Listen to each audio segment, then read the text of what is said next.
Live from the world's capital markets, here are the latest financial headlines brought to you by News Factory.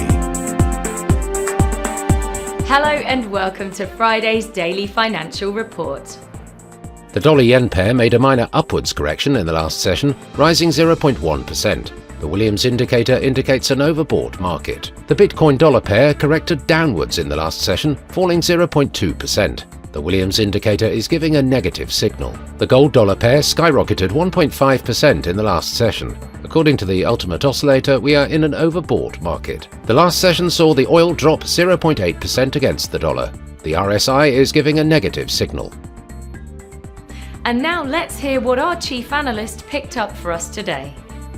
US stocks closed higher, with tech-related momentum stocks leading the charge, as fresh economic data rekindled hopes that inflation remains in a cooling trend.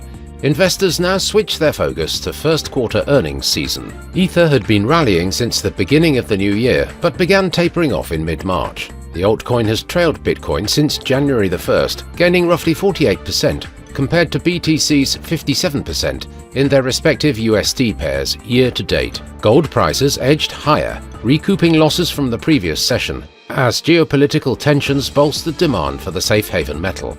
Strong central bank buying and demand from momentum-following funds have fueled bullion's 14% gain so far this year.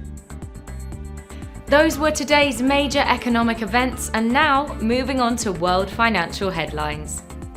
The UK's industrial production will be released at 6:00 GMT, Japan's capacity utilisation at 4:30 GMT, Germany's harmonised index of consumer prices at 6:00 GMT. The Eurozone's ECOFIN meeting will be released at 7:00 GMT, the UK's gross domestic product at 6:00 GMT, the US Michigan Consumer Sentiment Index at 14:00 GMT. We hope that you've enjoyed Friday's Market Outlook. On behalf of all of us here, we wish you a productive trading day.